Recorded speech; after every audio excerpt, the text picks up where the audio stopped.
Welcome to Vampire the Masquerade Coteries of New York, episode 15, and we just found Juno.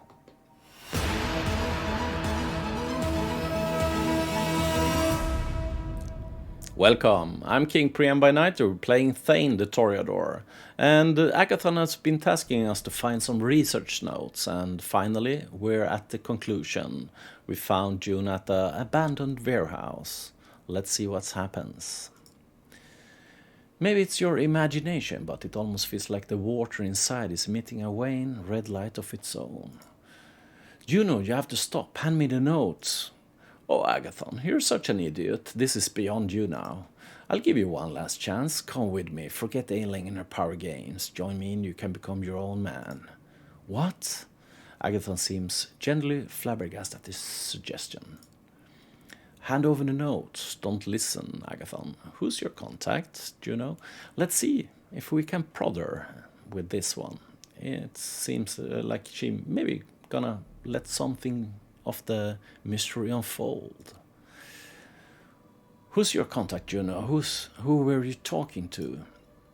Juno smiles at you.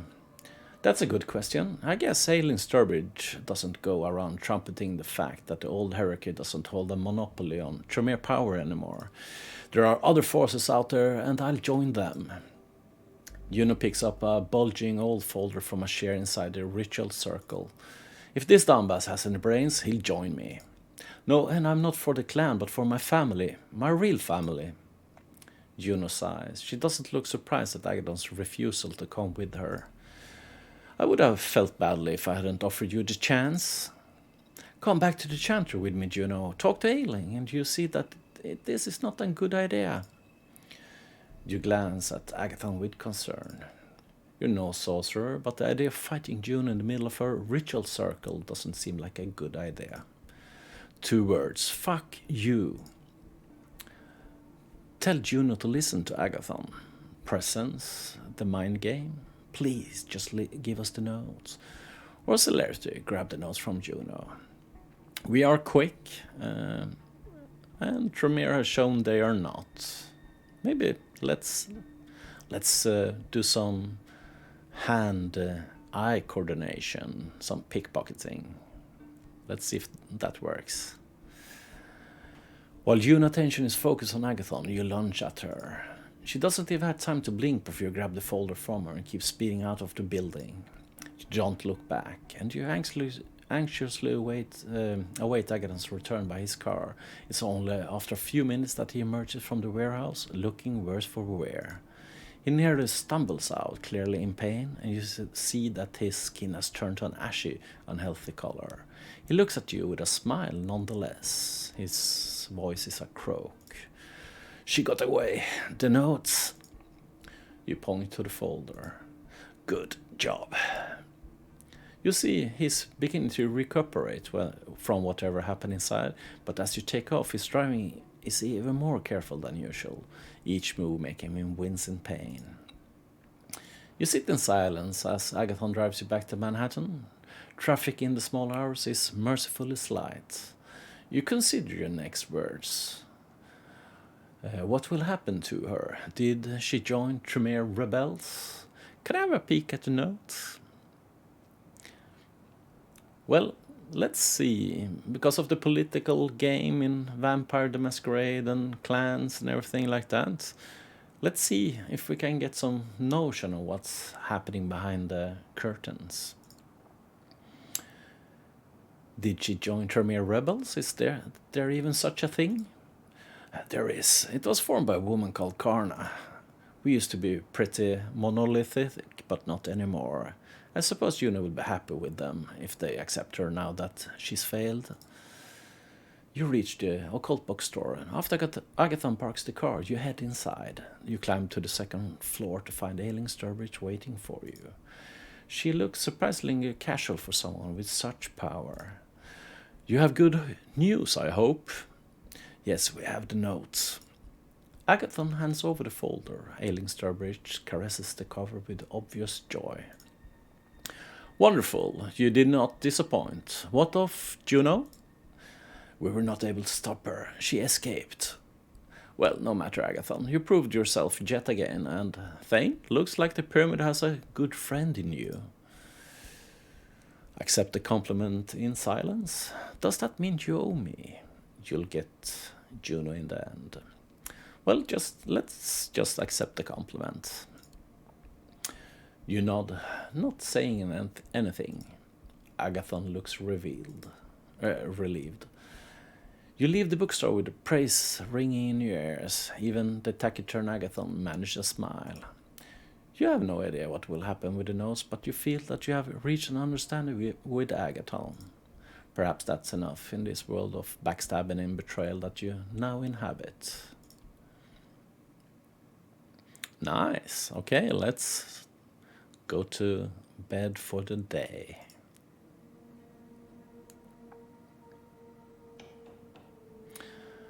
Knock knock. You'd ask who's there, but you don't know if the sheriff of New York City would play along. When you open the door, you see him toying with the car keys he's holding in his hand. Ready to go, fledgling? You don't feel like it, but you give him a nod nevertheless. Excellent. Stay close. He leads you down to the vehicle he's parked nearby. Once again, he takes the wheel, literally and figurative. Everything inside is just the way you remembered it, down to the rearview mirror reflecting the intense stare at your guide. However, the trip itself feels notably different. The last time Kadir drove you around, he was forcibly dragging you away from your old life. This time, he's pulling you back into it. Let me tell you how it's going to go. As I said, I've arranged a meeting between you and your kin. It's going to take place somewhere you should know very well. I'll watch over you two from a safe distance to make sure you adhere to the rules. You should know those very well, but I'll reiterate just so you can't ever say that I didn't warn you. Don't do anything that would violate the Masquerade. Don't establish some secret routes of contact. I will know. Do treat it as the last time you two will meet. Take this chance to wrap everything up. Here's your story. You're fine. Found yourself at a crossroad. Decided to radically change your life and move out of the city. The subway is unbearable. The rent is too high. They've heard it all. However, you wouldn't leave for good without saying farewell to the only person who cared. He gives you a compassionate stare. It's gonna leave a scar, boy. But a true artist knows those are not something to hide, but to display with pride. You're a fresh corpse. People you meet can still leave a mark on you. One night, a long time from now, you'll realize you miss collecting new wounds. The car makes a sudden stop. I leave the finer details to you.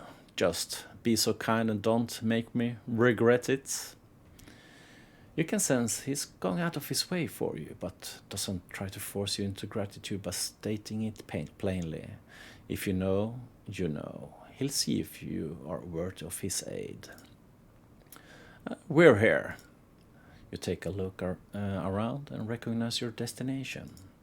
He was right. It's a familiar place. It's right next to that exhibition space, the one where you met your future sire. This is where you saw Emma for the last time. This is where they last saw poor Thane. Who knows whether whatever might have happened to him? That's what your sister is trying to find out. I took the liberty of messaging her in your stead. She's up there, waiting for you to come and explain yourself. He turns off the engine and relaxes comfortably in his seat. You silently leave the car and head straight for the exhibition space. The elevator ride up just doesn't seem to end after what feels like 5 hours, but in reality is close to 30 seconds. You finally reach your floor. Emmy's standing there looking at the paintings. She's trying to act carefree, but it's holding onto her bag a little too tightly. When she hears your footsteps, she's startled. Then she sees you, and her eyes immediately fills with tears. She runs up to you and gives you a hearty hug. God damn it, Thane, god damn it! You stay in her arms, silent for a little while. The bonds of blood run deep. This feels right. You're so cold. What's happened to you? You look into her eyes and start searching your heart for a lie that would satisfy her, if only a little bit. I decided on a soul-searching trip. There was a sudden opportunity. I love you. A tricky one. I imagine all of them are good picks, but I think I will go with this one. You can't come up with anything convincing, so you decide to tell her the only truth you're able to share. I only wanted you to know this. I love you. If there was one person I ever loved, it was you. I've always known all the things you did to save my stupid ass, and I wish I could have She hugs you more tightly in response, but quickly lets you go. She's not satisfied. She wants answers. What happened, Thane? Talk to me! All the life-saving work she sent your way, from that concept artist job to this very exhibition. I've been losing my mind. Talk to literally everybody I know to ask when the last time they saw you was. All the times she helped you get your shit together. I've always been honest with you. At the least you can do is return the favor. She has, and she absolutely deserves to know. But she can't. Kadir is waiting downstairs. Thane! Her voice startles you. Your first instinct is to run. And like the beast you've become, you trust it. Thane! You can't do this, not now, not like this. She watches as you, kindred, an undying creature of the night, zoom away from her, run into the elevator and press the ground floor button. This might be the last time you ever see each other. At least look her in the eye and force yourself to tell her one last thing. Don't search for me. We'll meet again. I'll send you a message. Well, this was a flight response I was not ready with, but sending her a message, a no-no for Kadir. We meet again, another no-no from Kadir, so let's see if we can just pick the first choice here. Don't search for me, for you and your own good. She's too stunned to react as the elevator door closes. You slide down the hall, hiding your face in your arms. You find your own priority disgusting, but what gets you down the most is the fact that you failed to give closure to the only person you cared about. It's more that you failed to make this farewell beautiful. It makes you feel like a failure of an artist. Even with all this newfound power, you still can't express yourself through the canvas of your life. You're still stuck in your old ways. But you know, she'll take the pain you caused her and use it to make art that resonates, that sells. What if authentic trauma is the best gift you could find to repay all her generosity? Jesus Christ, you're disgusting. If you consider all of those emotion commodities, no wonder you're a failure as an artist. The elevator doors open. Better run while she's still up there. Back to Kadir's car. Once you close the door, he instantly puts his foot on the gas pedal. Walking off the pitch with no regrets, said everything you had to say. Kadir sighs. Yeah, that's what I gather from here. I'll keep an eye on the situation, placate her somehow if she won't stop looking. I got some well-tested methods. Non-violence, of course. He gives you a good stare via the rear-view mirror. You're an artist, aren't you? You nod half-heartedly. So, you of all people should know that things never work out the way you plan. There could always be more time to plan. Tools that could help you execute it better. Perfection is just an accident. The only thing you can do is to give your best shot given the circumstances, immediately move on to the next thing. When all this is said and done, regret is nothing but narcissism and a waste of time. Sophie, your coterie, those are all the materials you've been given, and they're potent ones. Make the best use of them, so that they might create something more beautiful than your artistic tools ever did. And as a side note, I envy you. I wish I still have someone to make my knees feel like jelly. Even when you can't see them anymore, just knowing they were there keeps you in touch with what you once were. The car speeds up to cross an intersection before the light turns red. You give Kidira a nod, a good hard look. Why are you not mean to me? Thank you. Good job with setting it all up.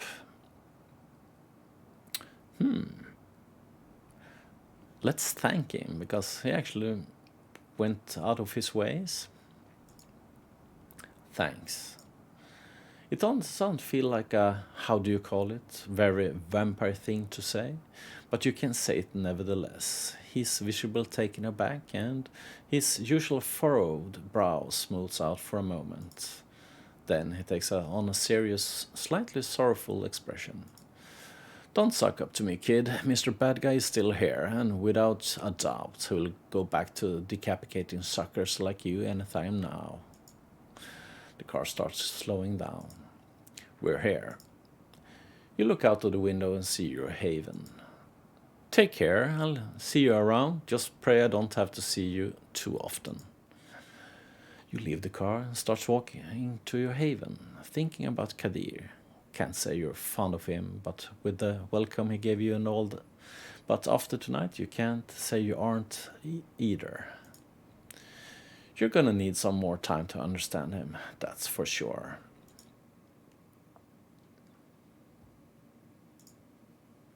Oh wow, okay. Fate the Myth, Part 1. Somebody's Watching Me, Part 1. A Noisy Reporter, Part 1. Searching for Hope, and Gumshoe in the Dark. Well, we have been warned that someone is following us, feeling in the back of our neck, the hair standing out and everything like that. Let's see if we can see who it is, or get some kind of notion. Someone is following you around, has been for a few nights, maybe longer. That can be a good thing. The only question is what to do about it. Provoke the stalker to appear? Tell Sophie you have a problem. Well, running back to Sophie, I think that's not a good idea. Let's try to see if we can shake things up ourselves. You venture out to the street with the goal of letting you stalking know you're aware of being followed. It's time to stop this ridiculous charade. It's raining outside, and as you step out to the street in front of your haven, you wonder whether that'll help you. Will you be able to see the footprints of your stalking puddles on the ground? Not sure where to start. You slip a few bills to a homeless man and chat up the guy who runs the local bodega. Both of them talk your ear off about strange characters hanging around, but none of their story seems right to you. Walking the streets, you're convinced by turns that everyone you see is an enemy agent out to get you, and that your stalker has decided to take the night off. First aid, after a couple of hours of useless searching, you cross the road without looking where you're going. A courier on a motorbike zooms towards you and has no time to brake or swerve as you suddenly step in front of him. For a split second, your eyes meet those of a man on the bike, and you both know you'll collide. You'll get hurt. Something hits you, pushing you forward. You fumble, flying to the sidewalk as the courier zooms past. You feel a weight on your back, catch a glimpse of something, a person, a female you think, and then she disappears. You could spend a couple more hours trying to find the woman who's been stalking you, but in your shriveled, undead heart you know it's to be futile. She's gone.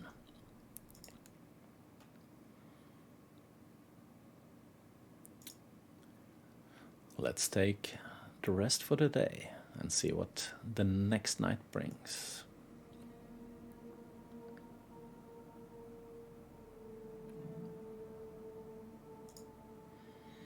Well, let's continue this. It's interesting to see someone helping us, saving us in the last instant, being knocked down by a motorcycle.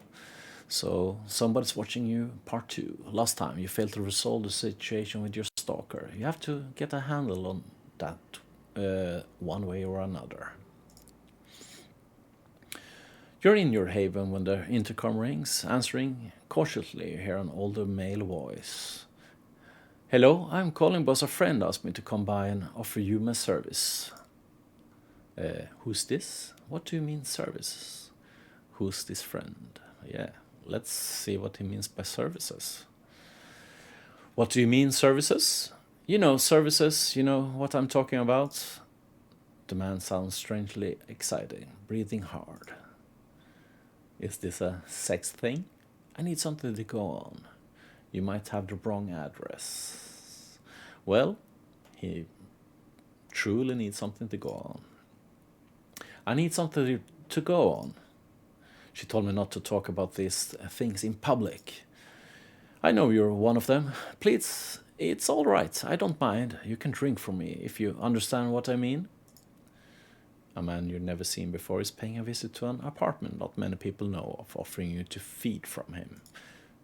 Let's continue this face to face. I don't drink with people I have never met. I'm getting creeped out. Well, let's continue face to face and see why he's here and who sent him. Let's continue this face to face. That's a wonderful idea. Silence. A minute passes and you hear a knock on the door to your haven. You cautiously open the door. A stranger looks at you sheepishly. He's in his 30s, dressed in a clean business suit. He looks moderately successful, someone you could have met in an investment bank. I'm sorry, I didn't want to intrude, so that's why I called from downstairs. Come in. You know what? Come in. I was hungry anyway. The man looks comically satisfied as you usher him into your haven. He barely waits for you to close the door before he loosens the collar of his shirt, closes his eyes and bares his neck in quivering expectation. You look at the man, taken aback by such forwardness. Figuring that you didn't invite the man here for a chat, you lean closer, take him by the shoulders and sink your fangs into him. This is not an unpleasant way to feed. You reflect as the blood flows into your mouth. The food comes to your door of its own violation. The man moans as you drink from him, lost in the ecstasy of the kiss. It feels like it feels a little unseemingly, but it would be churlish to begrudge him of his pleasures. Taking care not to drink too much, you let go of the man after licking his wound closed. Suddenly you're startled by a surprising sight. A woman, not very old, strangely dressed, is looking at you intently, only an arm's length away. Before you can react, the mysterious woman opens your front door and vanishes from sight, leaving you to wonder whether you really saw her at all. As you stare, confused, the man you drank from slips out of your haven into the hallway, staggering a little from the effect of the kiss. You close your door, wondering what that was all about. At least you got to feed, if nothing else. Well, that's a good place to end, and if you liked what you saw, trigger like below and follow for more content like this, and see you next time.